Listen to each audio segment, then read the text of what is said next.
The letter trembled in Judge William Hartford's weathered hands as morning light filtered through the dusty windows of his study. October 1944.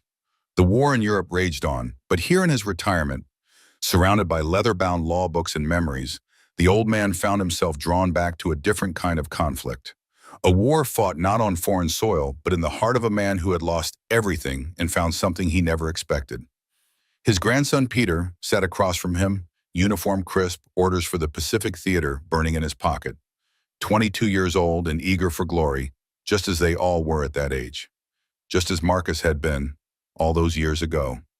"Grandfather, you promised to tell me about the letter, about why you keep it locked in that drawer." Judge Hartford adjusted his spectacles and looked at the faded paper once more. The handwriting was bold, masculine, written with the careful precision of a man who chose his words like ammunition. The date at the top read March 15th, 1880. Below it, in Marcus Sullivan's distinctive script, "Judge, I need you to know what really happened that day in Copper Junction. Not for history, but for the boy, so he understands the choices a man sometimes has to make." "Your great-uncle Marcus," the judge began, his voice carrying the weight of 65 years, "was not the man people thought they knew. The war had carved pieces from his soul, just as it's doing to boys like you right now. But sometimes, Peter, sometimes life gives a man a chance to find those missing pieces in the most unexpected places." The young soldier leaned forward, sensing the gravity in his grandfather's tone. This happened in 1879, when the Apache wars were winding down, but the hatred was still fresh. When a man's worth was measured by how much land he could hold and how many enemies he could kill. Your great-uncle had just buried his wife, lost his brother to the war, and found himself raising an 8-year-old boy while his ranch crumbled around him like everything else he'd ever loved. Judge Hartford set the letter aside and reached for a small wooden box. Inside, wrapped in faded cloth, lay a simple gold ring and a beaded leather bracelet. Apache work, beautiful and foreign. The story begins with a lottery, Peter, but it ends with something much more valuable than gold. March 1879, Sullivan Ranch, Arizona Territory. The sun over Sullivan Ranch was unforgiving, the kind of heat that made sweat sting a man's eyes and turned the air thick as molasses. Marcus Sullivan stood on the porch of the main house, 38 years old and feeling every day of it in his bones. His dark hair, premature gray creeping through the temples, hung damp beneath his hat brim. 3 years of Indian wars had left their mark in the scar along his jaw and the way he unconsciously favored his left shoulder where Apache steel had found its mark. But it wasn't the physical wounds that kept him awake nights. It was the silence. The ranch that had once buzzed with activity now felt hollow. No laughter from the kitchen where his wife Sarah used to hum while making bread. No sound of his brother James calling orders to the ranch hands. Just the wind through the empty corrals and the weight of responsibility pressing down on his shoulders like a millstone. "Uncle Marcus?" The voice belonged to Tommy Sullivan, 8 years old with his father's stubborn chin and his mother's green eyes. The boy stood in the doorway holding a piece of paper, his small face creased with worry that no child should have to carry. Marcus took the paper without speaking. Bank notice. Final demand. $1,200 due in 30 days or the ranch would be forfeit. He folded it carefully the way a man handles a loaded weapon and tucked it into his vest pocket. "Are we going to lose the ranch?" Tommy's voice was small, uncertain. Marcus knelt down to the boy's level. Tommy was all he had left of family, the last Sullivan besides himself. James had died at Little Bighorn, his wife Mary from the fever that followed. Now it was just the two of them against the world. "Not if I can help it, son. Sometimes a man's got to take risks to save what matters."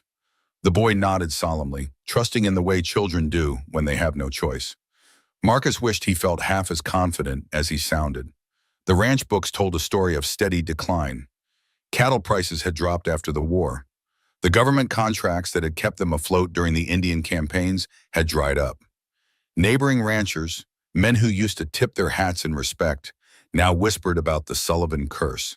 Bad luck followed some families, they said. Best to keep your distance.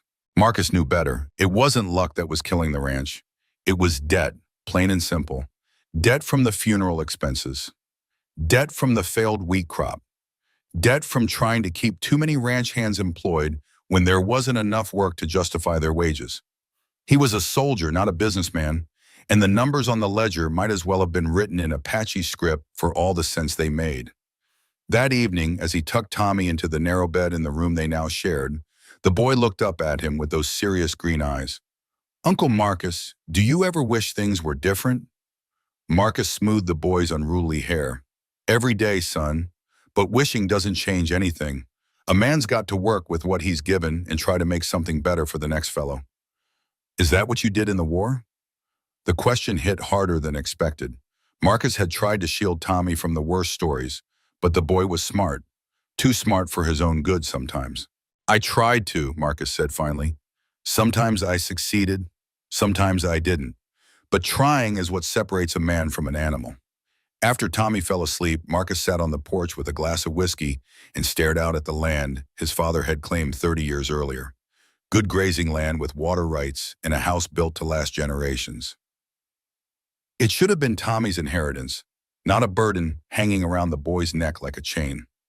The letter from Judge Hartford arrived the next morning.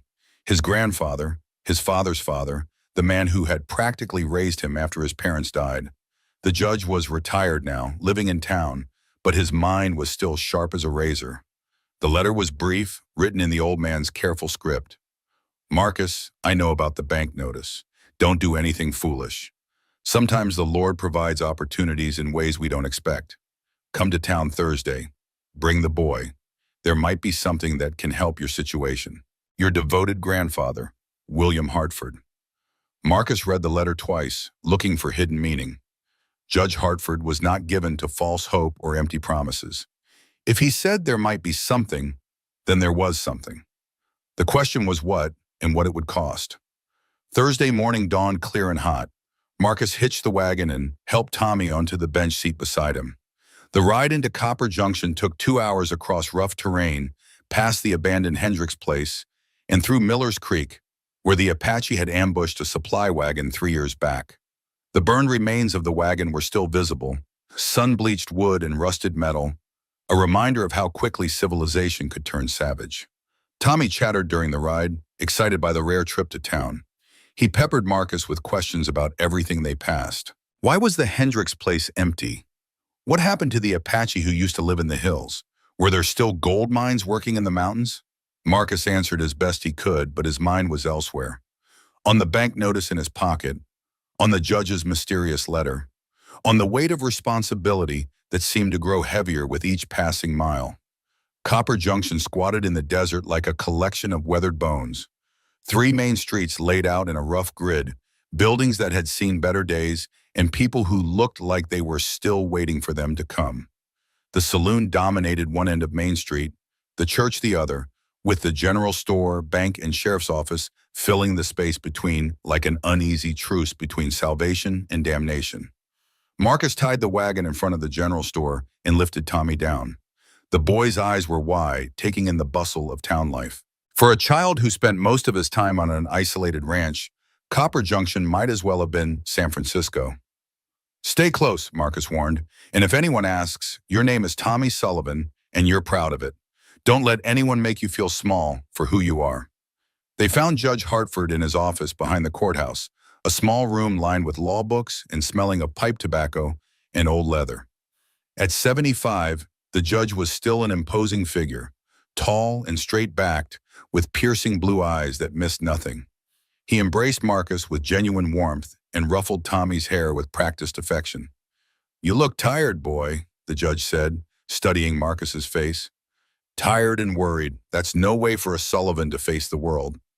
"The bank wants $1,200, grandfather. I've got maybe $200 in cash and cattle worth half what they were last year. Short of a miracle, the ranch is gone."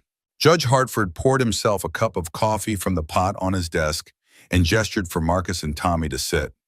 "Miracles come in many forms, Marcus. Sometimes they look like luck. Sometimes they look like opportunity. And sometimes they look like a choice between what's easy and what's right. I don't understand. There's something happening in town today. Something that might interest you. A lottery of sorts. $1 entry fee, winner takes all." Marcus frowned. Gambling, grandfather? That's not like you. I'm not talking about gambling, son. I'm talking about providence. Sometimes the Lord works in mysterious ways, and sometimes a man has to trust that there's a plan bigger than what he can see. Before Marcus could respond, the sound of shouting erupted from the street outside. Voices raised in excitement, the kind of crowd noise that drew people like moths to a flame.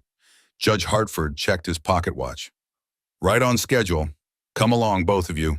It's time you saw what I'm talking about. They followed the judge outside, Tommy skipping to keep up with the longer strides of the adults.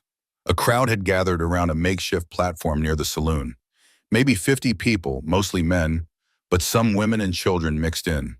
The kind of gathering that meant either entertainment or trouble. And in Copper Junction, the two often went hand in hand. Sheriff Brennan stood on the platform, a thick-set man in his 40s with small eyes and a voice that carried like a foghorn. Marcus had never liked Brennan, not since the man had tried to conscript ranch hands for his personal posse during the Apache troubles. There was something greedy about the sheriff, something that suggested he saw his badge as a license to take rather than protect. Step right up, gentlemen, Brennan called. Biggest prize we ever had in Copper Junction. $1 gets you a chance at something worth having, something that'll change a man's life. A hand-painted sign leaned against a barrel. Copper Junction Lottery, $1 ticket, winner takes all. Marcus felt a chill despite the heat. Grandfather, what exactly is this about? Judge Hartford's expression was grim. Justice, Marcus, or the closest thing to it we're likely to see in this godforsaken place. The crowd was growing, men pushing forward with silver dollars clutched in their fists. Marcus recognized most of them. Ranch hands and store clerks, a few small ranchers, the kind of men who worked hard for their money and were always looking for a way to get ahead. The kind of men who might spend their last dollar on a chance at something better. Hey, Sullivan. The voice belonged to Darren Pike, a drunk who worked odd jobs when he could stay sober long enough. You got $1? Come win yourself something worth having. Marcus hesitated. He had dollars, but not many to spare, and there was something about the whole setup that made his gut clench with unease. Too many smiles that didn't reach the eyes. Too much excitement over something that hadn't been revealed. Tommy tugged at his sleeve. Maybe our luck will change, Uncle Marcus. Maybe this is the miracle. Out of the mouths of babes, Marcus looked down at the boy's hopeful face and felt something shift in his chest. Tommy had so little to hope for these days. The least Marcus could do was give him this moment of possibility. One ticket, Marcus said, stepping forward and placing a silver dollar on the rough wood table. Sheriff Brennan grinned, showing teeth stained yellow from chewing tobacco. Number 16. Keep that close, Sullivan. Might just change your whole life. The crowd pressed closer as more men bought tickets. The air thick with sweat in anticipation and something else. Something that made Marcus's skin crawl. He'd felt this feeling before, in the moments before an ambush. The sense that something was wrong, that the situation was not what it appeared to be. Minutes passed. The crowd grew restless, eager to see what prize was worth all this buildup. Finally, Sheriff Brennan climbed back onto the platform, waving a piece of paper. All right, boys, time to see who fortune smiles on today. He reached into a wooden box and pulled out a slip of paper. Number 16. For a moment, Marcus didn't understand. The crowd was cheering and someone slapped him on the shoulder, but his mind couldn't process what was happening. He looked at the ticket in his hand, at the number written in faded pencil. Well, hell, someone shouted. Sullivan actually won something for once. Sheriff Brennan stepped aside and motioned towards something behind the platform. Two men dragged it forward, and Marcus felt his blood turn to ice water. It was a cage, small, rough-built, the kind used for transporting dangerous animals. And inside, crouched and bound, was a young woman. She was Apache, that much was clear from her bronze skin and the way her black hair was braided. She wore a torn deerskin dress, the beadwork missing in patches, and her wrists were tied together with rough rope. But it wasn't her appearance that hit Marcus like a physical blow. It was her eyes, dark, intelligent, and filled with a dignity that no cage could break. She didn't cry or beg or cower.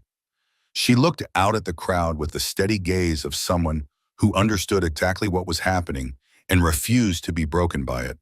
And then her eyes found Marcus's, and he felt recognition pass between them like lightning. He knew those eyes. He had seen them before, in a place he tried not to remember. A field hospital outside Fort Apache, where he had been recovering from wounds and she had been brought in to translate for Apache prisoners. She had been dressed differently then, in white woman's clothes, her hair pinned up like a schoolmarm. She had spoken perfect English and had shown kindness to wounded soldiers regardless of the color of their skin. She had saved his life, not from bullets or Apache steel, but from something worse.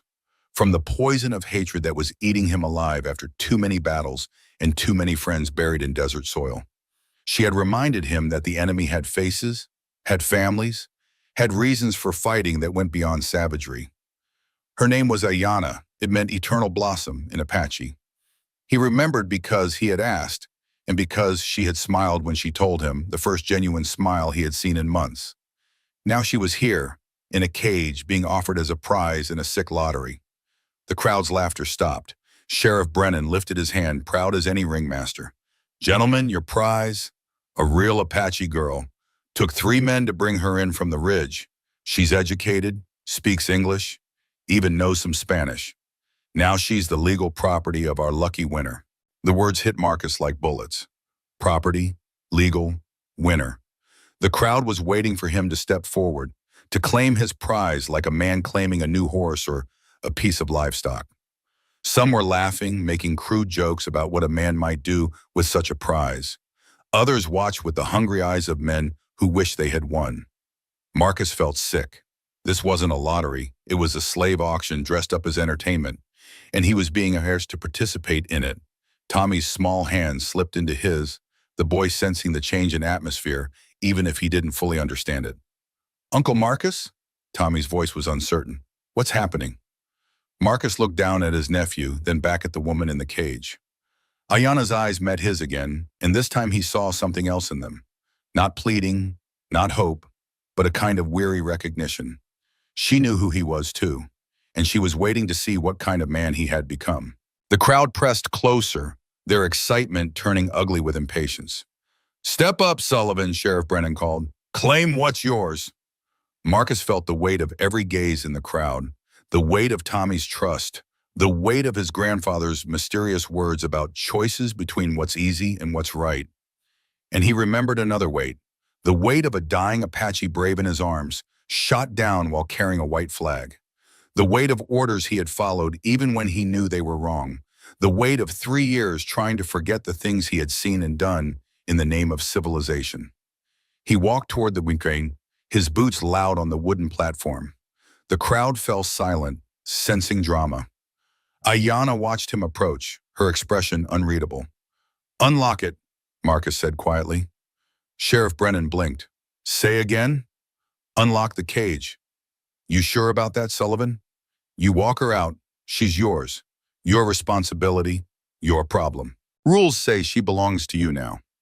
Marcus met the sheriff's eyes, and something passed between them that had nothing to do with law or lottery tickets. Something that spoke of power and corruption and the things men did when they thought no one was watching. "I'm sure." Brennan shrugged and produced a key. The lock clicked open with a sound like breaking chains. Marcus knelt and cut the rope around Ayana's wrists with his pocket knife. She flinched when the blade touched the cords, but didn't pull away. When the cage door swung open, she hesitated for just a moment, as if she couldn't quite believe it was real. Then slowly, carefully, she stepped out barefoot onto the platform. The crowd murmured, some calling him crazy, others watching with the fascination of men witnessing something they didn't understand. Marcus took off his coat and draped it over her shoulders. It hung loose on her frame, but it covered the torn places in her dress and gave her back some measure of dignity. "Come on," he said quietly, not looking at the crowd, not acknowledging their stares and whispers. "We're leaving." They walked through the street in silence, Tommy staying close to Marcus's side, Ayana walking with the measured steps of someone who had learned to conserve energy during captivity. No one tried to stop them. Sheriff Brennan just smirked and spat tobacco juice into the dust. At the wagon, Marcus helped Tommy up onto the seat, then offered his hand to Ayana. She looked at it for a long moment before accepting the help. Her fingers were rough, calloused from work, but her grip was firm. As they rode out of town, the shouts and laughter faded behind them. Only the sound of wagon wheels and horse hooves followed them into the desert. After a while, Tommy broke the silence. "You're not like them." It took Marcus a moment to realize she was speaking to him. Her voice was soft, barely audible over the sounds of travel, but clear enough to understand. "No," he said, without turning around. "I'm not." The rest of the ride passed without words. Marcus could feel her presence behind him, could sense the questions she wasn't asking and the fear she wasn't showing. Tommy had fallen asleep against his shoulder, exhausted by the day's excitement and confusion. By the time they reached the ranch, dusk had settled over the land like a blanket. The small house stood quiet among the low hills, a single window glowing yellow with lamplight. It looked peaceful in the fading light, but Marcus knew that peace was about to be tested in ways he couldn't yet imagine. He dismounted and lifted Tommy down, the boy barely stirring in his arms. Then he offered his hand to Ayanna again. This time she accepted it without hesitation. "You can stay here tonight," he said, his voice rough with exhaustion and uncertainty. "Tomorrow we'll figure out what comes next." She looked around at the ranch, taking in the corrals and outbuildings, the dog sleeping by the front steps, the way the last light caught on the weathered wood of the house, as if she was trying to understand what kind of place this was, what kind of man would bring her here. Finally, she nodded. "Thank you," she said simply. Inside, Marcus gave her water and bread, watched as she ate slowly, carefully, her eyes never leaving his face. When she finished, he gestured to a pile of blankets by the fireplace. "You can sleep there. Door's not locked." She hesitated, then spoke softly. "You were a soldier." It wasn't a question. Marcus paused in the act of banking the fire. "Was." She nodded as if this confirmed something she already knew. When she lay down by the dying fire, Marcus sat at the table, staring at his empty coffee cup. He didn't know what he had done today, didn't know if it went right or wrong or something in between. All he knew was that he couldn't walk away. Not again. Not when he had a chance to do something right for once. Outside, the wind shifted across the desert, carrying with it the promise of change. Inside the small ranch house, 3 people who had been alone in the world tried to find sleep, each carrying their own burdens, each hoping for something they couldn't quite name. Marcus looked toward the fireplace where Ayanna lay wrapped in his grandfather's old army blanket. For the first time since Sarah's death, since James's funeral, since Tommy had come to live with him, the house didn't feel quite so empty. But he also knew that bringing her here had changed everything. The bank notice was still in his pocket, the ranch was still dying, and now he had taken responsibility for a woman whose very presence would make him enemies he couldn't afford to have. Tomorrow would bring new problems, new dangers, new choices between what was easy and what was right. But tonight, for the first time in longer than he could remember, Marcus Sullivan didn't feel like he was facing the world alone. The fire settled into embers, casting long shadows on the walls. In the distance, a coyote called, but even that lonely sound seemed less empty than before. Change had come to Sullivan Ranch, carried in on the wind and the weight of a single decision. And Marcus knew, with the certainty of a man who had seen too much of life to believe in coincidence, that nothing would ever be the same. The first light of dawn found Marcus standing on the porch with a cup of coffee, watching the horizon for signs of trouble that never seemed to come when expected, but always arrived eventually. 3 days had passed since he had brought Ayanna home from Copper Junction. 3 days of careful politeness and unspoken questions hanging in the air like smoke from a green fire. She moved through the house like a ghost with purpose, helping without being asked, fixing things he hadn't even noticed were broken. Yesterday he had found her in the barn, examining the sick mare that had been limping for weeks. She had run her hands along the animal's legs with the confidence of someone who understood pain and healing in ways that went beyond books or formal training. "Abscess," she had said simply. "Stone bruise that went bad. I can fix." And she had, with herbs gathered from places he didn't know existed on his own land, with techniques that seemed part medicine and part magic. The mare was walking sound this morning, the first good news the ranch had seen in months. Tommy had taken to following her around like a devoted puppy, chattering in the mix of English and Apache phrases his father had taught him before the war took him away. To Marcus's surprise, Ayanna responded in kind, correcting Tommy's pronunciation and teaching him new words with the patience of a born teacher. "She's smart, Uncle Marcus," Tommy had whispered that morning while Ayanna was outside collecting eggs. "Smarter than anybody I ever met, even smarter than Judge Hartford." Marcus suspected the boy was right. There was something about the way Ayanna observed everything, the way she seemed to understand systems and connections that escaped other people. Yesterday, she had spent an hour studying the ranch's irrigation channels and had quietly suggested improvements that made immediate sense.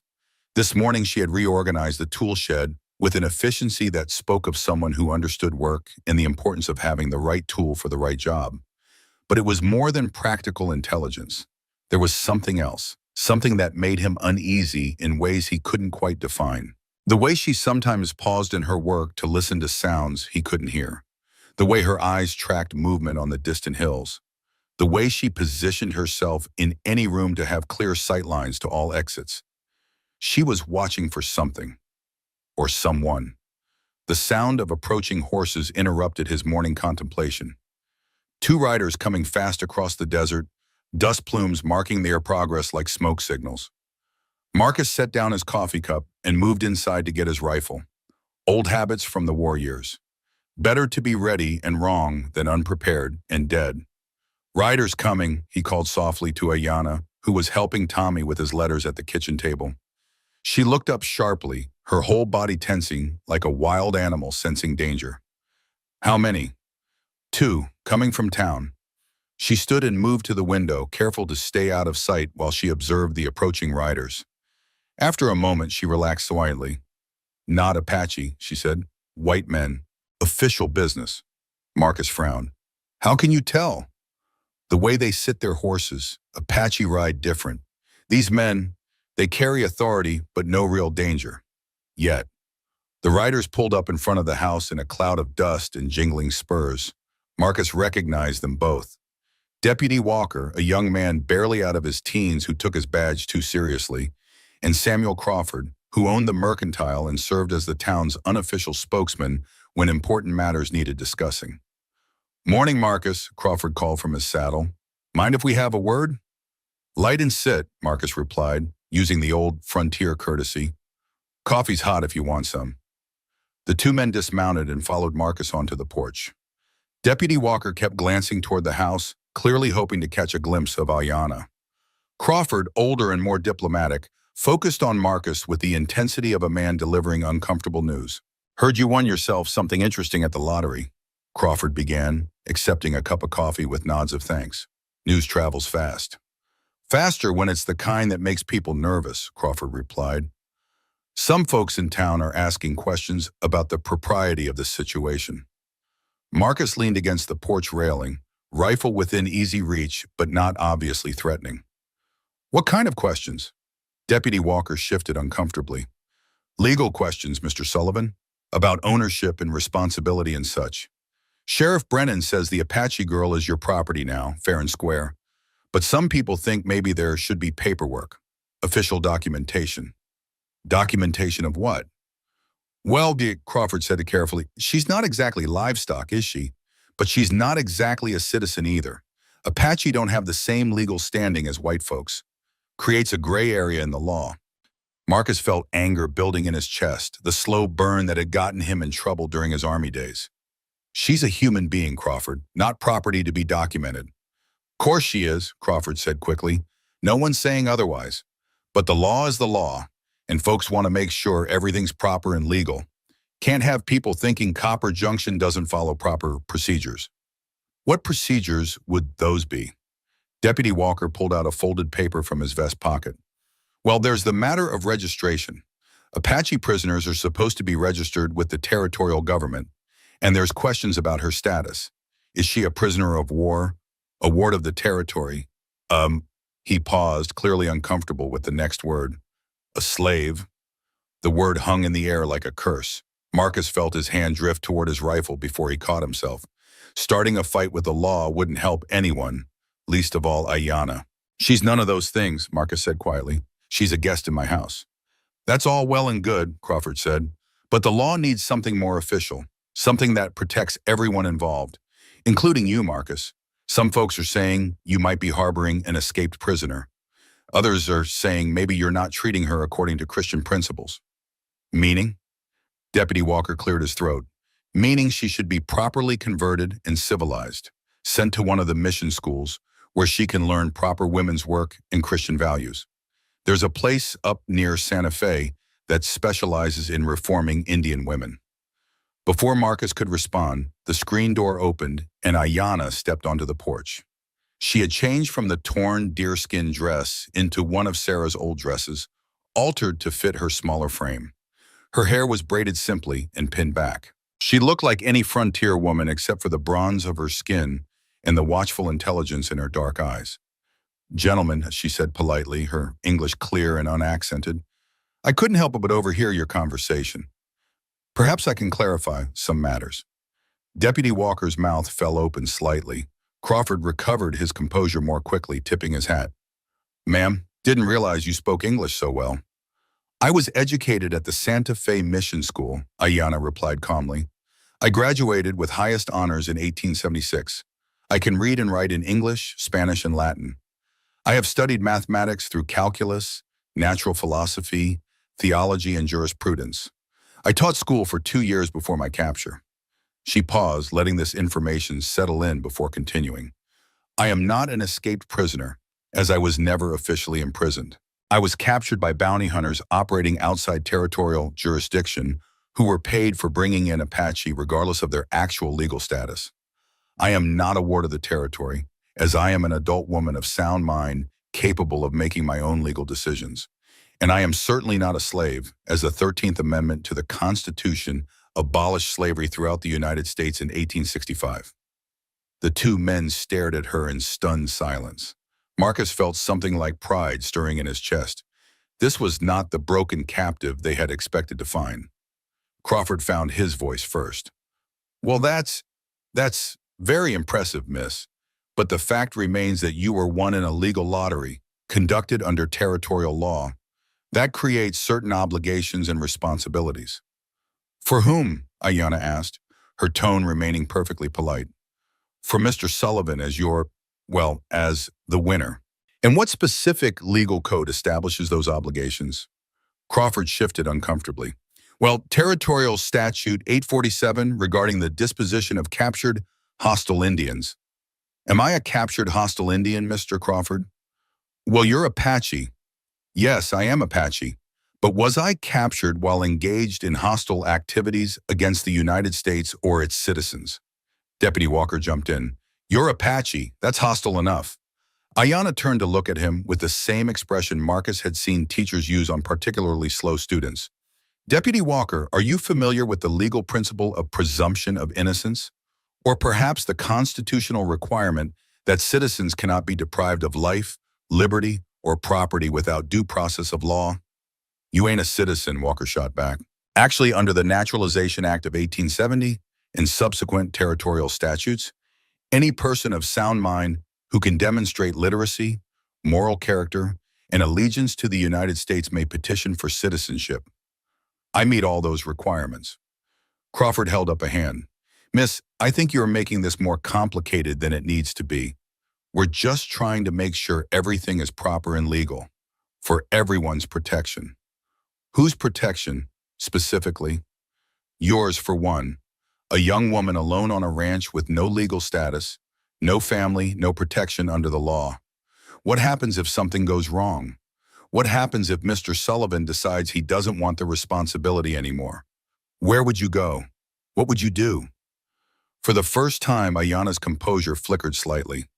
Marcus saw something pass across her face, a shadow of old pain that she quickly controlled. "Those are valid concerns," she said quietly. "But they apply to any woman in the territory who finds herself without male protection. They are not specific to Apache women or lottery prizes." "But the fact remains," Crawford said, "you were won in a legal gambling transaction.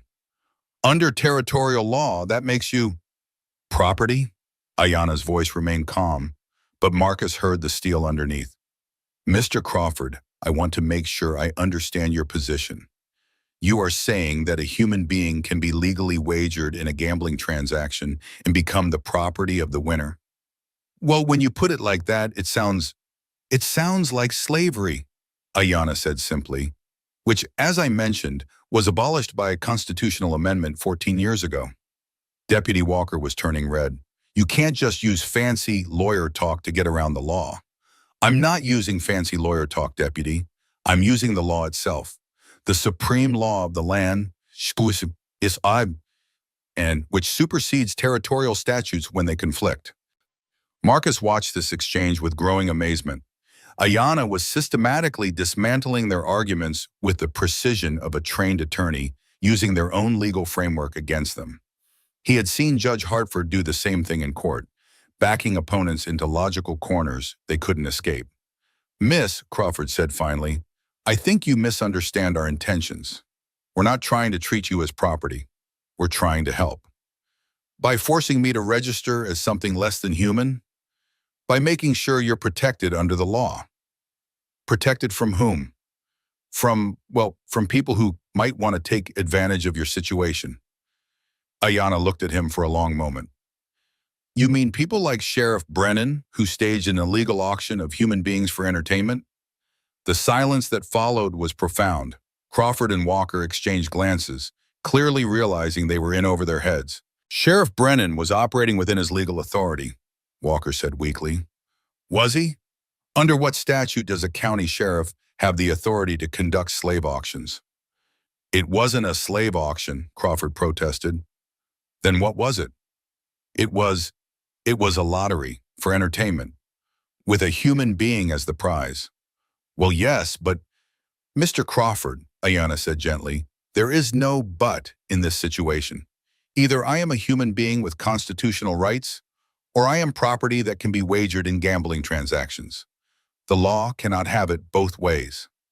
Crawford stood abruptly, clearly eager to escape a conversation that had spiraled far beyond his expectations. Well, he said, adjusting his hat, I can see this is a complicated situation. Perhaps we should give everyone time to think about the best way forward. Perhaps you should, Marcus said, his voice carrying a warning edge that made both men step back slightly. Just remember, Marcus, Crawford said carefully, there are people in town who are watching this situation closely. Make sure you don't do anything that might be misinterpreted. Is that a threat? It's friendly advice from someone who wishes you well. After the two men rode away, Marcus and Ayana stood on the porch in uncomfortable silence. Finally, Marcus spoke. I'm sorry. For what? For the ignorance, for the legal complications, for bringing this trouble on you. Ayana was quiet for a long moment, watching the dust settle where the riders had disappeared. There is an Apache story, she said finally, about a man who found a wounded eagle caught in a trap. The man freed the eagle and cared for it until it could fly again. His friends told him he was foolish, that the eagle would only bring him trouble, that wild things could never be trusted. She turned to look at Marcus, but the man ignored his friends and continued to care for the eagle. And when raiders came to burn his village, the eagle warned him in time to save his family.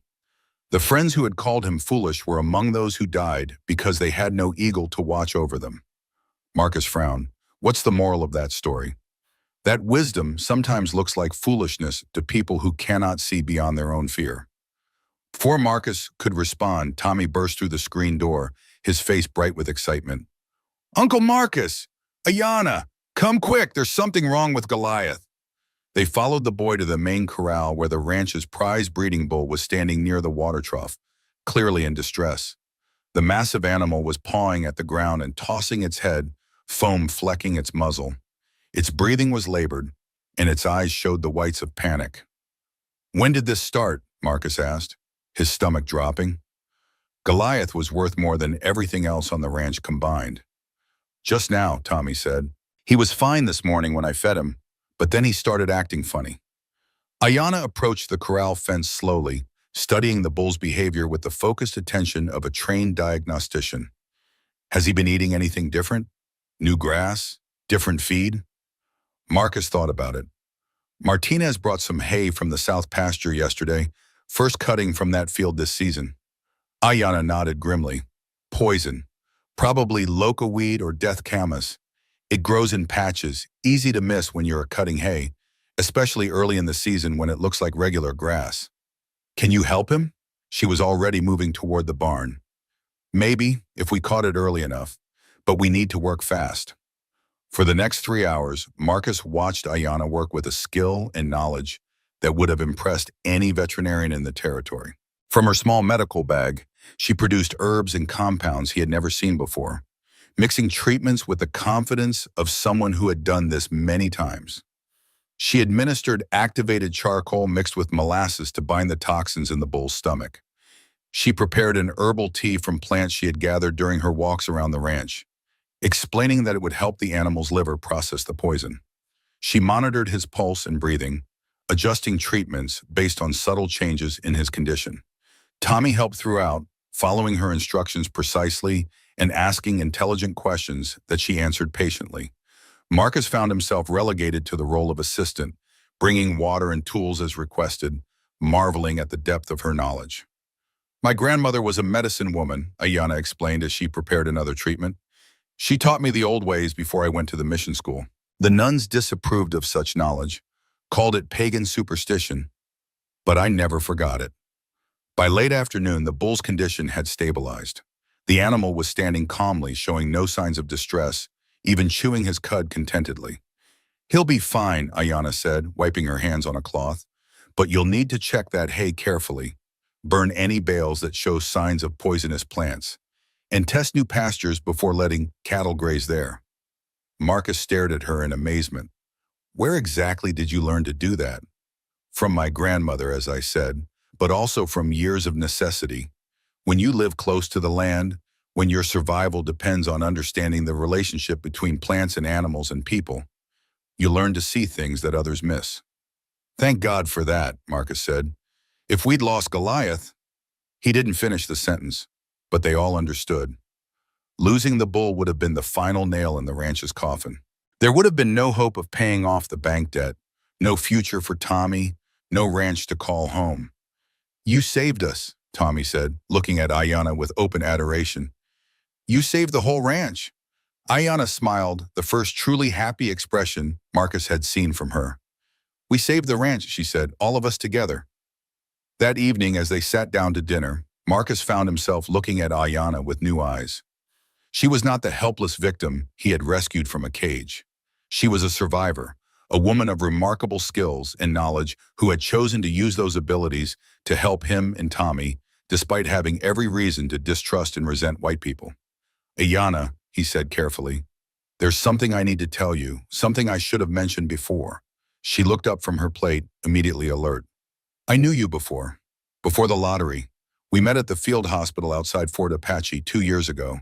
You were translating for Apache prisoners, and you—" He paused, struggling to find the right words. "You helped me understand some things. About the war, about the people we were fighting." She studied his face carefully. "I remember," she said quietly. "You were the soldier who asked questions, who wanted to know why we fought instead of simply accepting that we were enemies.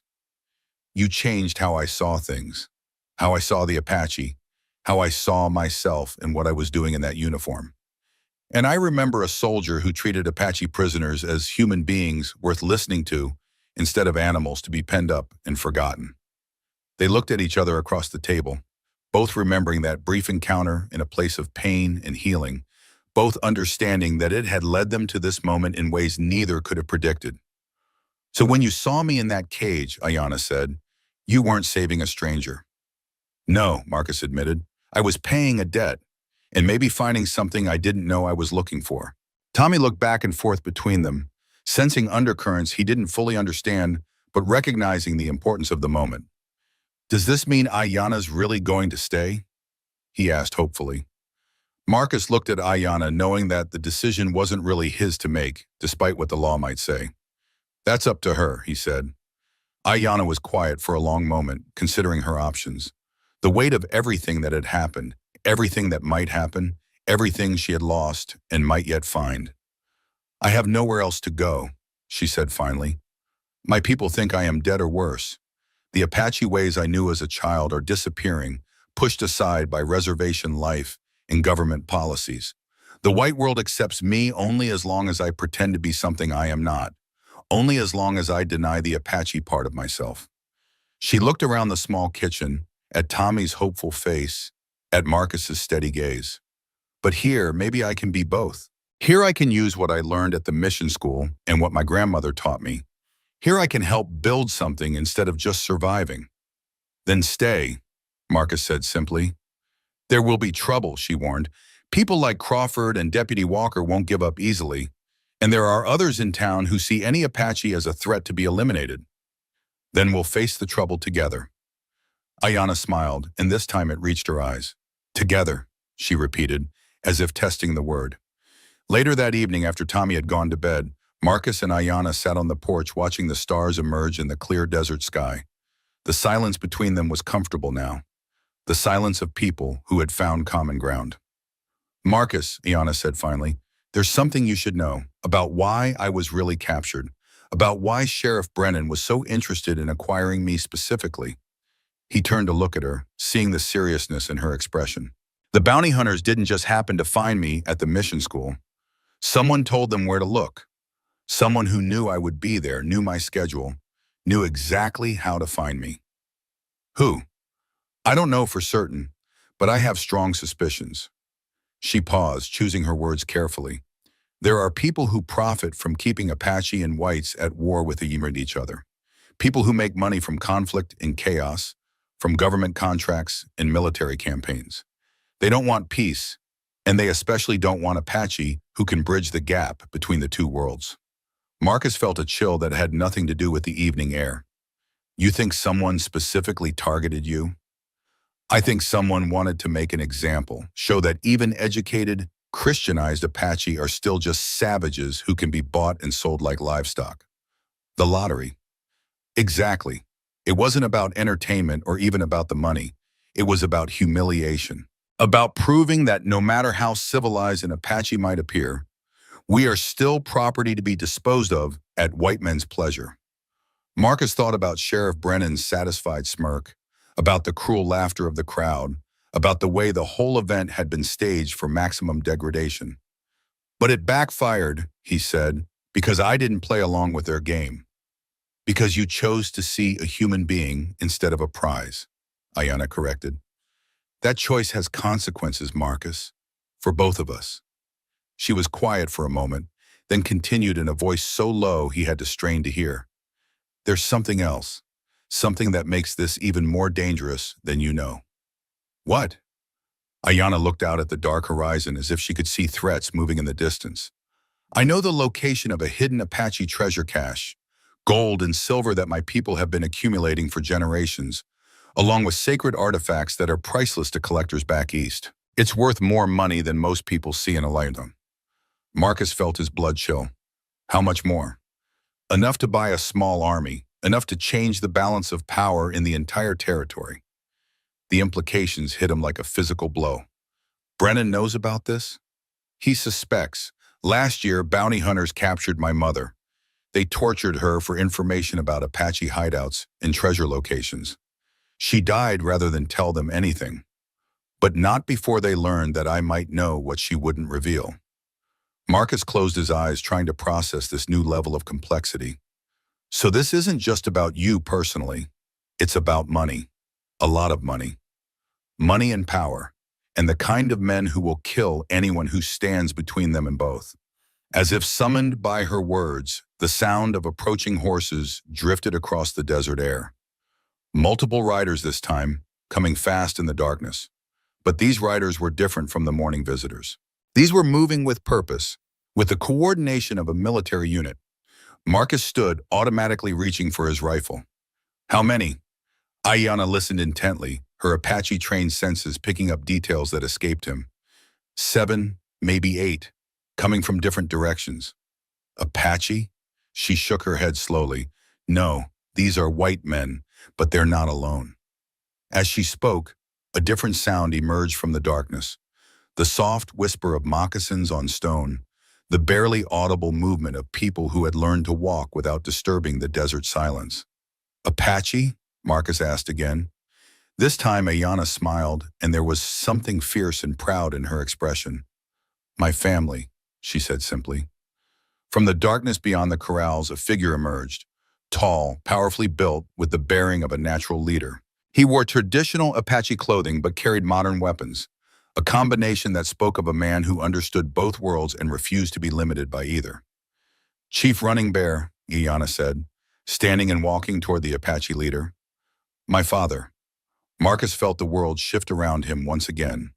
The woman he had rescued from a cage was the daughter of one of the most feared Apache chiefs in the territory, a man who had never been captured, never been defeated, never been broken by the white man's wars. And he was walking toward Marcus's front porch with 4 armed warriors at his back. The approaching horses were closer now, their riders clearly visible in the moonlight. Marcus recognized Sheriff Brennan in the lead, along with several deputies and what looked like federal marshals. Behind them rode men Marcus didn't recognize, hard-faced individuals who looked like professional gunmen. 2 forces converging on his ranch, with him and Tommy caught in the middle. Ayanna looked at Marcus, her expression grave. I told you there would be consequences, Schwano, she said. This is what I meant. Chief Running Bear reached the porch and looked at Marcus with eyes that missed nothing. When he spoke, his English was clear and formal, the language of a man who had dealt with white officials for decades. You are the man who freed my daughter from the cage. Yes, sir. And now you give her sanctuary in your home. Yes, sir. The chief studied him for a long moment, then nodded once. Then you are under my protection, as is your family. The sound of horses was very close now.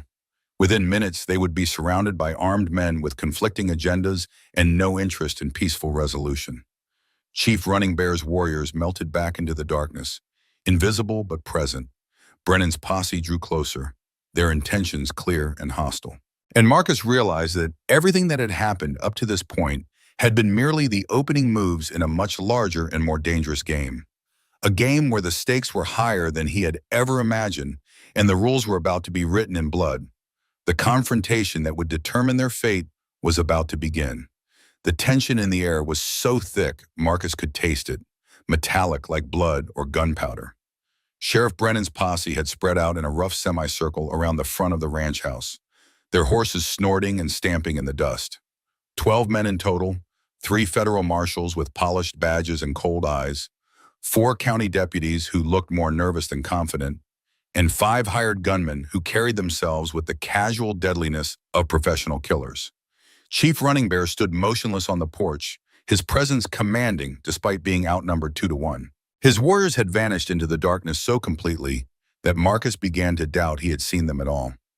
Only the faint scent of sage and leather in the night air, and the almost subliminal sense of being watched from multiple directions, confirmed they were still there. Tommy had awakened at the sound of horses and now stood in the doorway, his small face pale but determined. Marcus noticed the boy's hand resting on the knife Ayanna had been teaching him to use, and felt a surge of fierce pride. Whatever happened tonight, Tommy would not go down without a fight. Ayanna moved to shield Tommy with her body while keeping her eyes fixed on her father's face, reading signals that Marcus couldn't interpret. Her posture was alert but controlled, ready for violence but hoping for wisdom. Sheriff Brennan urged his horse forward, stopping just outside rifle range. His voice carried clearly in the still air, but Marcus could hear the desperation underneath the bravado. Marcus Sullivan, by the authority vested in me by the territory of Arizona and the United States government, I'm here to collect stolen property and arrest you for harboring known criminals and enemies of the state. Marcus stepped forward, his Winchester held casually but ready. Behind him, he could feel Judge Hartford's presence, solid and reassuring. What property would that be, Brennan? The Apache woman you illegally removed from lawful custody. And don't play dumb with me, Sullivan. I know what she is, what she knows, and what she's worth. Chief Running Bear spoke without moving, his voice carrying an authority that made every man present pay attention despite themselves. My daughter is not property to be stolen or collected. She is a free woman who has chosen where to make her home. Brennan's face twisted with something between anger and fear. Marcus realized the sheriff was more afraid of Chief Running Bear than of any legal consequences. Chief Running Bear, should have known you'd show up eventually. You're wanted for questioning in connection with attacks on federal survey crews and interference with mining operations. I have attacked no one who did not first attack my people. I have interfered with no legal mining operations, only with thieves who steal from sacred burial grounds. One of the federal marshals, a thin man with cold eyes and an expensive hat, urged his horse forward. I'm Marshal Davidson, and I have federal warrants for the arrest of the woman known as Ayanna on charges of possessing stolen government property, conspiracy to commit acts of war against the United States, and obstruction of federal investigations. Ayanna stepped out from behind Tommy, her chin raised defiantly. Despite everything she had endured, despite the guns trained on her, she faced down the federal marshal with the bearing of a queen. What stolen property, Marshal Davidson? Information regarding the location of gold, silver, and cultural artifacts removed from federal lands without proper mining claims, archaeological permits, or government authorization. You mean knowledge passed down through my family for generations about places sacred to my people? Knowledge about our ancestors, our burial grounds, our spiritual sites? I mean stolen treasure that rightfully belongs to the United States government under the doctrine of eminent domain and the legal principle that all unclaimed mineral wealth on federal territories belongs to the American people. Marcus felt anger building in his chest like a physical fire. The systematic legal theft was breathtaking in its audacity. First, they stole the land, then they stole the people. Now they wanted to steal even the memories and spiritual connections that bound Apache families to their heritage. That treasure doesn't belong to the government, he said, his voice carrying the authority of a man who had served that same government and knew its capacity for both honor and corruption. It belongs to the Apache people. Marshal Davidson smiled coldly, the expression of a man who had heard moral arguments before and found them amusing. The Apache people are wards of the federal government, Mr. Sullivan. Their property is held in trust by the United States. Any unauthorized removal, concealment, or use of that property constitutes theft from the American taxpayers. Chief Running Bear's voice carried a dangerous edge that made the horses nervous and sent small animals scurrying for cover. You speak of theft while standing on land stolen from my ancestors. You speak of law while breaking every treaty your government ever signed with my people. You speak of the American people while murdering Apache mothers and children for information about burial sites your grave robbers want to loot. Ancient history, Chief. We're here to deal with present realities and current legal obligations. Then let us deal with reality, the chief replied, his hand moving almost imperceptibly toward the war axe at his belt. My daughter knows the location of what you seek, but she will die before revealing it to men like you. And so will I. And so will every warrior who follows me. Sheriff Brennan spat tobacco juice into the dust, his nervous energy finally breaking through his attempt at official dignity. We'll see about that, Chief. We'll just see about that. The words hung in the air like a threat, and Marcus saw Ayanna stiffen beside him. He was beginning to understand the full scope of what they were facing. This wasn't just about law enforcement or territorial disputes. This was about torture and murder disguised as legal procedure, about men who would do anything for money and power. There's another way, a new voice said from the darkness behind the house. Everyone turned as Judge Hartford stepped into the circle of lamplight, walking with the careful dignity of advanced age but carrying himself with unmistakable authority. He held a leather portfolio under one arm and wore the expression of a man who held cards the other players didn't know about. Judge, Marshal Davidson said, his tone becoming more respectful despite himself. Didn't expect to see you here. Thought you were retired. Retirement from the bench doesn't mean retirement from the law, Marshal, and it certainly doesn't mean ignoring federal crimes committed in my jurisdiction. The judge moved to stand beside Marcus, his presence changing the dynamic of the confrontation, like a master chess player entering the game. Behind his spectacles, his eyes were sharp as a hawk's, missing nothing. Marshal Davidson, I believe you should examine these documents before you proceed any further with this illegal operation. He opened the portfolio and produced a thick sheaf of papers bound with red ribbon. Federal court order from the 10th Circuit Court of Appeals, signed 2 days ago by Judge Morrison in Santa Fe. It places Miss Ayanna under federal protection as a material witness in a grand jury investigation into corruption in territorial law enforcement and illegal trafficking in Native American cultural artifacts. Davidson's confident expression wavered. What investigation? I haven't been notified of any investigation. The one examining allegations that certain territorial officials have been conducting illegal auctions of human beings. accepting bribes to ignore federal statutes regarding the treatment of Native Americans, and conspiring with private individuals and criminal organizations to locate and steal cultural artifacts from tribal lands for sale to Eastern collectors. Judge Hartford produced another document. I also have here a federal warrant for the arrest of Sheriff Brennan on charges of conspiracy to commit murder, corruption in office, and violation of the Civil Rights Act of 1875. Sheriff Brennan's horse danced nervously under him, reflecting his rider's growing agitation. That's a load of legal hogwash, Judge. You can't just wave some papers around and expect us to forget our sworn duties. Actually, Sheriff, I can. Judge Hartford's voice carried decades of courtroom authority and the absolute confidence of a man who knew the law better than anyone present. Because I have here sworn affidavits from witnesses who were present at your illegal human auction, testimony from federal investigators who have been tracking your activities for 8 months, documented evidence of your financial transactions with known artifact smugglers, and statements from Apache survivors who witnessed your men torturing prisoners for information about sacred sites. He paused, letting this information settle in before delivering the killing blow. I also have a confession from Jacob Morrison, your former deputy, detailing how you ordered the torture and murder of Chief Running Bear's wife last year when she refused to reveal the location of Apache treasure caches. The silence that followed was so complete that Marcus could hear his own heartbeat. One of the hired gunmen shifted nervously in his saddle, clearly reconsidering whether his payment was worth facing federal charges. Marshal Davidson found his voice first, but it was strained and uncertain.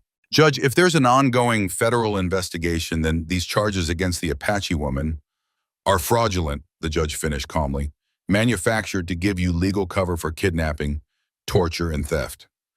Yes, Marshal, I'm quite aware of your methods and your motivations. One of the hired gunmen, a scarred man with dead eyes and the soft hands of someone who killed for money rather than necessity, spoke up for the first time. Maybe we should just take what we came for and sort out the legal complications later. Dead men don't file appeals. The temperature of the confrontation dropped several degrees. Marcus felt his grip tighten on his rifle as the pretense of legal procedure finally gave way to naked threats and the promise of violence. Chief Running Bear spoke quietly, but his words carried to every man present with the force of absolute certainty. The first person who raises a weapon against my daughter or her chosen family will be the first to die. This I promise by the bones of my ancestors and the blood of my murdered wife. As if summoned by his words, shapes began to emerge from the darkness. Apache warriors emerged from the darkness, positioning themselves with silent precision around the ranch.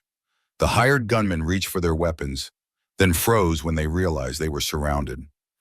Even in the moonlight, it was clear that every white man present had at least 2 rifle barrels trained on him, held by men who could put an arrow through a man's eye at 50 yards or cut his throat without making a sound.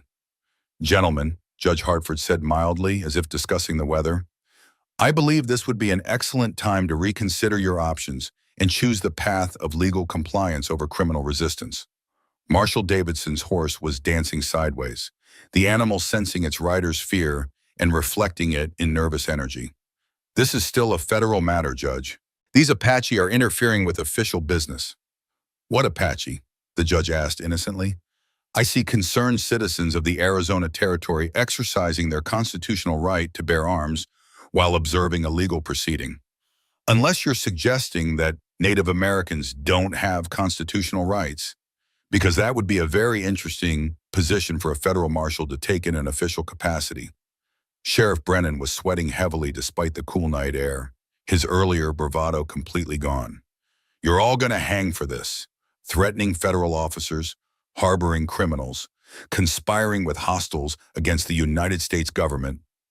The only criminals I see here, Chief Running Bear said, stepping forward with the fluid grace of a natural predator, are the men who murdered my wife for treasure maps, who torture innocent people for information they don't possess, and who hide behind badges while committing acts that would shame a rabid dog.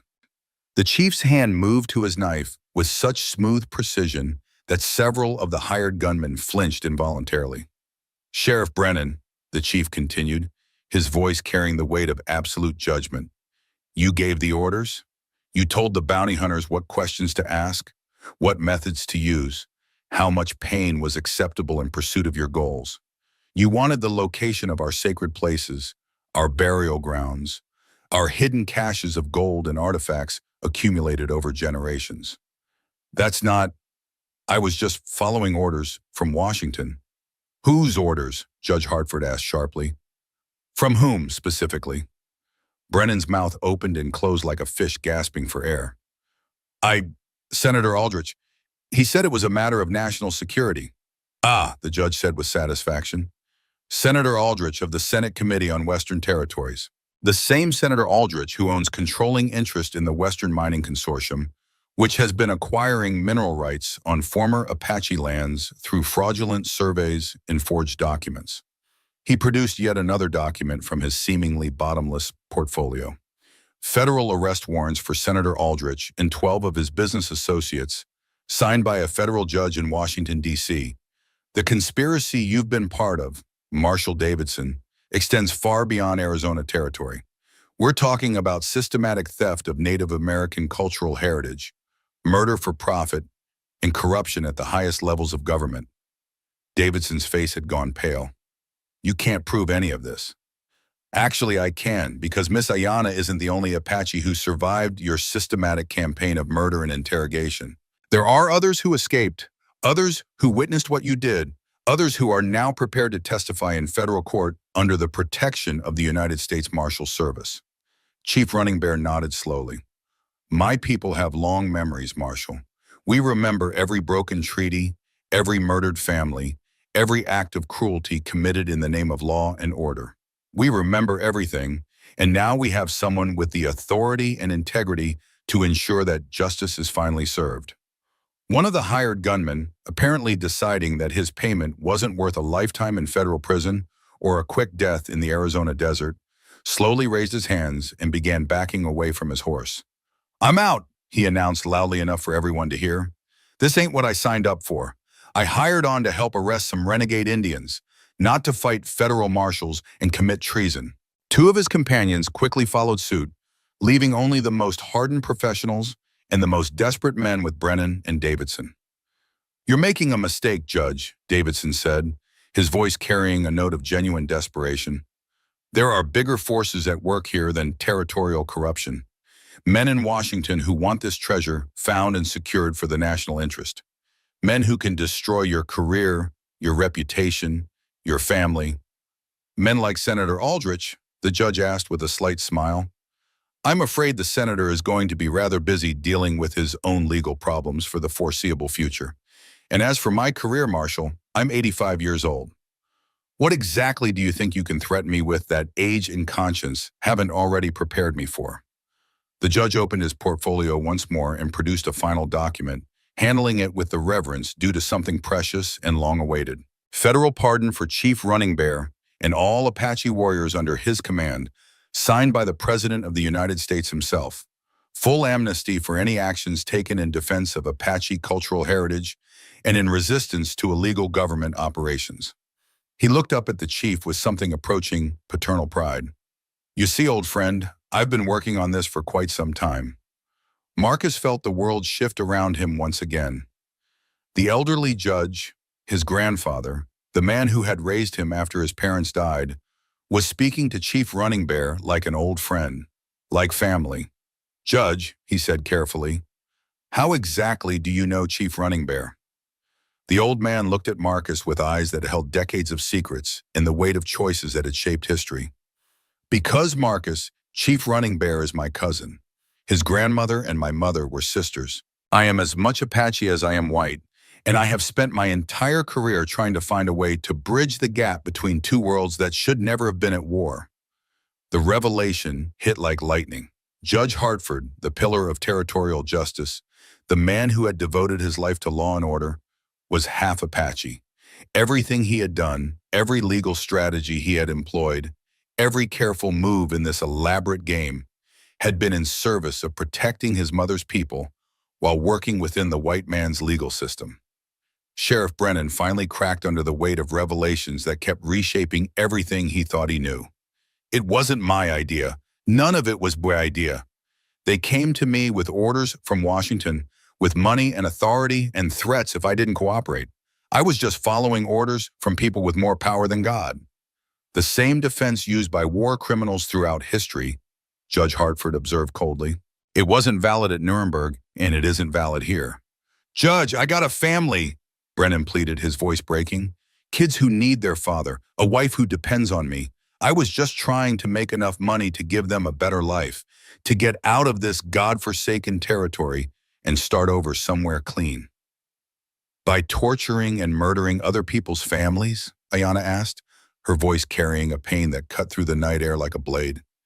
Did you think Apache mothers don't love their children? Did you think our pain doesn't matter? Did you think we don't have families worth protecting? Brennan had no answer that wouldn't damn him further. Marshal Davidson made his choice suddenly, spurring his horse toward the darkness beyond the ranch buildings in a desperate attempt to escape the trap that had closed around him. He made it perhaps 30 yards before an Apache arrow took him out of the saddle with silent efficiency, the shaft finding the gap between his ribs with the precision of a master craftsman. The remaining hired gunmen threw down their weapons immediately, their hands raised high above their heads. The deputies looked around uncertainly, clearly torn between their official duties and their survival instincts. Deputies, Judge Hartford said calmly, you have a choice. You can stand with a corrupt sheriff and face federal charges as co-conspirators, or you can arrest him yourselves and testify truthfully about what you've witnessed. I recommend the latter course of action. The eldest deputy, a man named Peterson, who had served honorably for 15 years, stepped forward and removed Brennan's gun from its holster. Sheriff Brennan, I'm placing you under arrest for conspiracy to commit murder, corruption in office, and violation of federal civil rights statutes. You have the right to remain silent. But Brennan wasn't listening to his rights being read. His eyes had gone wild with the desperation of a cornered animal, and Marcus saw him glance toward Tommy standing in the doorway. If I'm going down, Brennan snarled, I'm taking something valuable with me. Before anyone could react, one of the remaining hired gunmen broke cover and rushed toward the house. The man moved with the speed of desperation, diving through the front door and emerging a moment later with Tommy held against his chest, a knife at the boy's throat. Nobody move, the gunman shouted. The kid dies if anyone so much as twitches. Marcus felt his heart stop. Tommy's eyes were wide with terror, but the boy was trying to be brave, trying to remember the lessons Ayanna had taught him about staying calm in dangerous situations. Let him go, Marcus said, his voice deadly quiet. Take me instead. The boy has nothing to do with this. The boy's my ticket out of here, the gunman replied. And if that Apache bitch wants him to live, she's going to tell me exactly where that treasure is hidden. Chief Running Bear spoke without moving a muscle, but his voice carried the promise of death. Release the child, and I will give you a warrior's death. Harm him, and I will give you a coward's death that will last for days. Big words from an old Indian, the gunman sneered. But I'm the one holding the knife. That's when Tommy did something no one expected.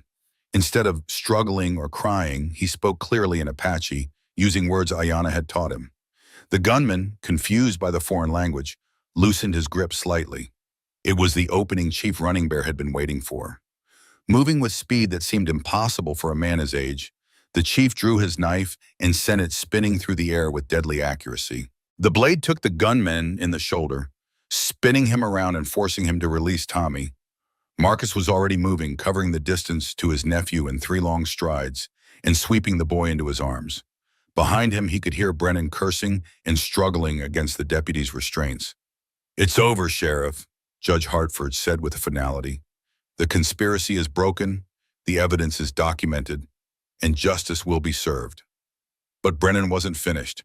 With a roar of rage and desperation, he broke free from Deputy Peterson's grip and charged toward Ayanna, apparently intent on taking at least one Apache life before his own world ended completely. He never made it. Chief Running Bear intercepted him with the fluid grace of a natural warrior, and the 2 men went down in a tangle of limbs. The fight was brief and decisive. When it was over, Sheriff Brennan lay motionless in the dust, his neck broken by hands that had learned violence in defense of family and honor. Chief Running Bear stood slowly, looking down at the man who had caused so much pain and destruction. It is finished, he said simply. The immediate danger had passed, but Marcus could feel the weight of everything that had happened settling on his shoulders like a physical burden. The ranch yard was littered with abandoned weapons and the bodies of men who had chosen greed over justice. The air still smelled of gunpowder and fear. Judge Hartford moved among the survivors with the efficiency of a man who had dealt with violence and its aftermath many times before. Deputy Peterson, I need you to take the surviving prisoners into custody and transport them to Santa Fe for federal trial. I'll provide you with all the necessary documentation. Yes, sir, Judge. What about the bodies? They'll be buried here on Sullivan land with whatever dignity we can manage. Even evil men deserve a decent burial. Chief Running Bear approached Marcus, his expression grave but satisfied. Your family is safe now. The immediate threat has been eliminated, and the larger conspiracy will be dealt with by the white man's courts. What about the treasure? Marcus asked. What about the gold and artifacts they were after? The chief and Judge Hartford exchanged glances, and Marcus saw something pass between them that spoke of old secrets and carefully guarded truths. Marcus, Judge Hartford said carefully, there's something you need to understand, something I should have told you years ago. He gestured toward the ranch house, toward the land that had been in the Sullivan family for 3 decades. Your grandfather, my father, didn't choose this location for the ranch by accident. He knew what lay beneath the ground when he filed his claim. He knew because my Apache grandmother told him. Marcus felt the world tilt again. What lies beneath the ground? Chief Running Bear answered. The sacred cave of our ancestors, the place where my people have brought their most precious possessions for safekeeping for over 200 years. Gold and silver, yes, but also sacred artifacts, the bones of chiefs and medicine men, items of spiritual power that cannot be replaced or valued in white man's money. The treasure Brennan was after, Ayanna added, is directly beneath your house. It always has been.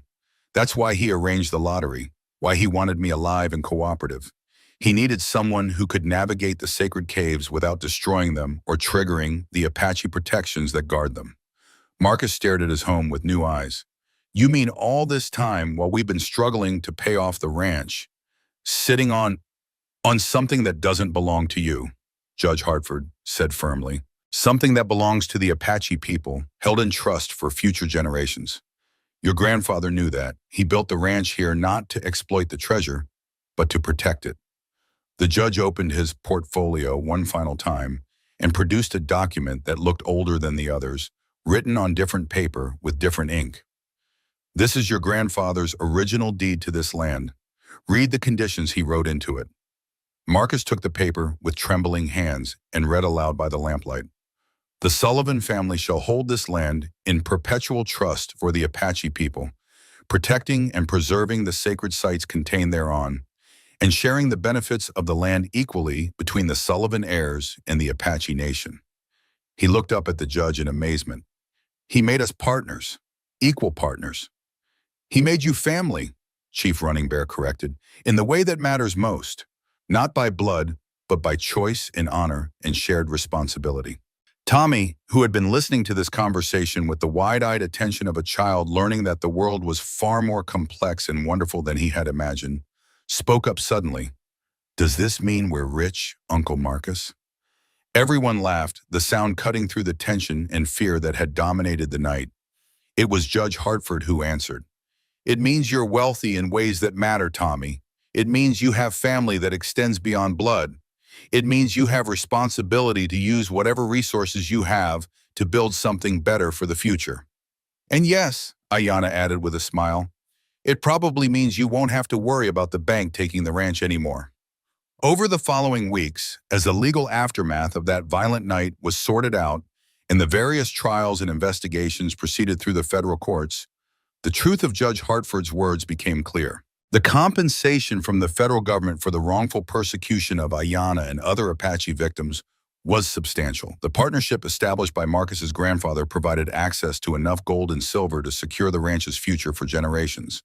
But more importantly, it provided something that money couldn't buy, a sense of purpose and belonging that had been missing from Marcus's life since the war ended.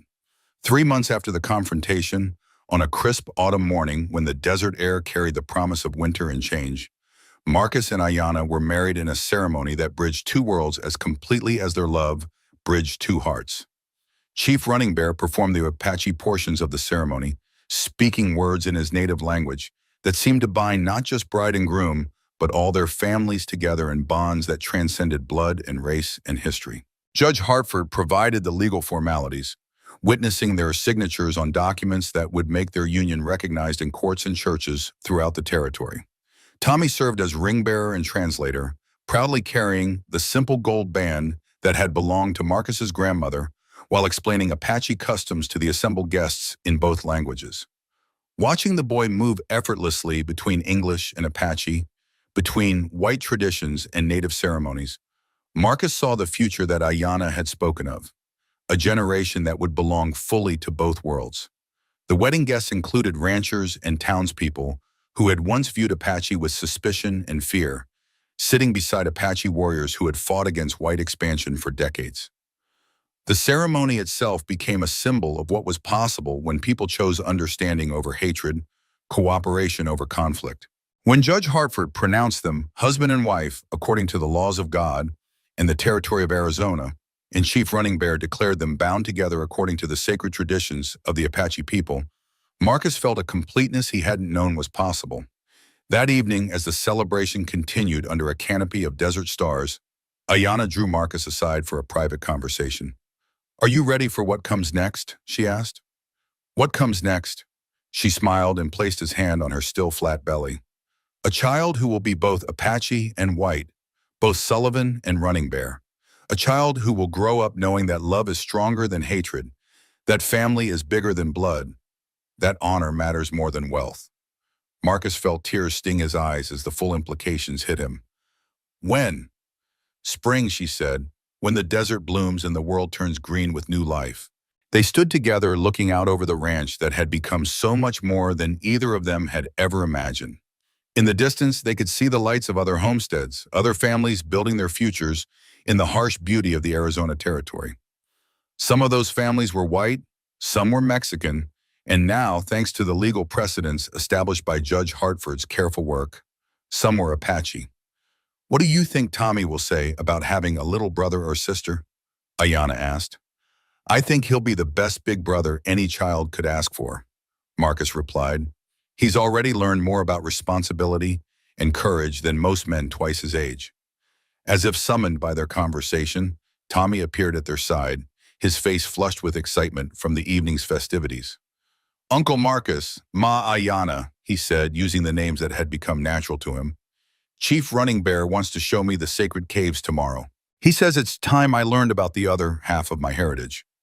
Marcus looked at Ayanna questioningly. She nodded. "Tommy is Apache now too," she said, "by adoption, by choice, by the love of a grandfather who sees the promise of the future in a boy who can speak both languages and walk in both worlds." "Will you come with us?" Tommy asked eagerly. "Chief Running Bear says the caves are full of amazing things, ancient drawings, and sacred objects and gold that's been hidden there for hundreds of years." "We'll all go together," Marcus decided, "as a family." The next morning they descended into the cave system that lay beneath the ranch house, following passages carved by Apache hands over centuries of careful work. The caves were indeed filled with wonders, walls covered with pictographs that told the story of Apache history, chambers lined with carefully preserved artifacts, and yes, stores of gold and silver that represented generations of careful accumulation. But the real treasure, Marcus realized as he watched Tommy listen with rapt attention to Chief Running Bear's stories, was the continuity itself. The knowledge passed down from grandfather to grandson, the traditions that gave meaning to existence, the connections that bound individual lives into something larger and more enduring. Standing in those ancient caves, surrounded by the evidence of Apache civilization that predated white settlement by centuries, Marcus understood what Judge Hartford had been trying to tell him. The land didn't really belong to the Sullivan family, or the Apache people, or the United States government. They belonged to the land, and their responsibility was to care for it and pass it on to future generations in better condition than they had received it. 6 months later, as spring arrived in the Arizona desert with its annual miracle of flowers blooming in the harshest soil, Marcus stood once again on the porch of the ranch house. But this time he wasn't watching for trouble. This time he was watching Tommy teach a group of Apache and white children how to read, using books that Ayanna had ordered from back east and methods that combined traditional education with Apache storytelling. The school that Ayanna had established in the main room of their expanded house had become something unprecedented in the territory, a place where children of different races learned together, where Apache traditions were taught alongside Western subjects, where the artificial barriers between cultures were being erased one lesson at a time. "How many students do we have now?" Marcus asked as Ayanna joined him on the porch, their infant daughter sleeping peacefully in her arms.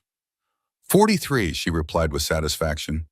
17 Apache children from the reservation, 21 white children from surrounding ranches, and 5 Mexican children from the settlements to the south. And 3 more families have asked about bringing their children here next fall.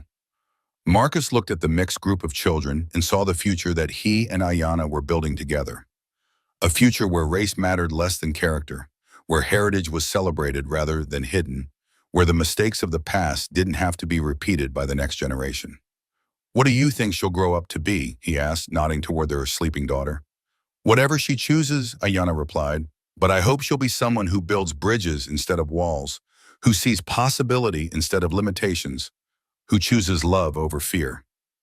As the afternoon sun slanted across the desert landscape, painting the red rocks and green vegetation in shades of gold and amber, Marcus reflected on the strange journey that had brought him to this moment. A year ago, he had been a broken man facing financial ruin and emotional isolation. Today, he was part of something larger than himself, a family, a community, a movement toward justice and understanding that was changing the very character of the territory. The lottery that was meant to humiliate had become the first step toward healing. The prize that was meant to be property had become the heart of a revolution in how different peoples could live together. The woman who was supposed to be a symbol of Apache defeat had become a teacher, a bridge builder, a living example of what was possible when courage met with compassion. That evening, as the family gathered for dinner in the expanded ranch house, Judge Hartford shared the latest news from his correspondence with officials in Washington. "The trials are going well," he reported with satisfaction. "Senator Aldrich and his associates will spend the rest of their lives in federal prison. The legal precedents we've established here are being cited in cases throughout the Western territories. And there's talk of appointing an Apache representative to the territorial legislature." "Who would that be?" Chief Running Bear asked with interest. Judge Hartford smiled and looked at Ayanna. "I believe the committee has someone specific in mind, someone with the education to navigate white legal systems and the cultural knowledge to represent Apache interests accurately." Ayanna's eyes widened. "You can't be serious." "Dead serious. The formal appointment won't come until next year, but the groundwork is already being laid. You would be the first Apache woman to serve in any territorial government, and your influence could extend far beyond Arizona." Marcus felt a surge of pride so intense it almost took his breath away. The woman he had married was going to help reshape the legal and political landscape of the American West. The knowledge she carried, the bridges she built, the example she set would influence law and policy for generations to come. "What do you think?" he asked her. "Are you ready to take on the territorial legislature?" Ayanna looked around the table at the faces of the people she loved. Marcus, whose strength had protected her when she had no protection. Tommy, whose open heart had embraced her as family from the first day. Their daughter, who would grow up in a world shaped by the choices they made today. Chief Running Bear, whose wisdom had guided them through the darkness. And Judge Hartford, whose patient work had made justice possible. "I think," she said slowly, "that I'm ready to try. Ready to use whatever influence I might have to make sure that what happened to my mother, what almost happened to me, never happens to anyone else's family." As the conversation continued around the dinner table, Marcus found himself thinking about the letter that Judge Hartford had shown him that first night, the letter that had started this whole journey. The one that spoke of choices between what was easy and what was right, of chances to find missing pieces of the soul in unexpected places. Now he understood what his grandfather had been trying to tell him in that letter. The missing piece hadn't been something he needed to find, it had been something he needed to become. A man who could see beyond the surface of things to the humanity underneath. A man who could choose justice over convenience, love over prejudice, family over fear. Later that night, as he sat on the porch with Ayanna while Tommy played with his baby sister and Chief Running Bear told stories that had been passed down through generations of Apache families, Marcus felt the deep satisfaction that comes from knowing you've lived up to the best part of yourself. The stars wheeled overhead in their ancient patterns, the same stars that had watched over Apache ceremonies and pioneer homesteads, over love stories and tragedies, over the endless human struggle to build something worthy of the gift of life. The desert whispered its eternal songs of survival and endurance, of adaptation and hope. And in the warm circle of light that surrounded the Sullivan ranch house, a family that had been forged in conflict and tempered by love continued the work of healing a broken world, one day at a time, one choice at a time, one act of courage at a time. The Apache Prize had become something no one could have predicted, not a symbol of conquest or submission, but a bridge between worlds, a teacher of wisdom, a mother of the future. The lottery that was meant to divide had become the foundation of unity. The prize that was meant to be owned had become the owner of hearts and minds and possibilities that stretched beyond the horizon. As Marcus finally drifted off to sleep that night, Ayanna's hand warm in his and the soft sounds of his family breathing peacefully around him, he realized that sometimes the best things in life really did come from the most unexpected places. And sometimes, if you were very lucky and very brave, you got exactly what you needed instead of what you thought you wanted.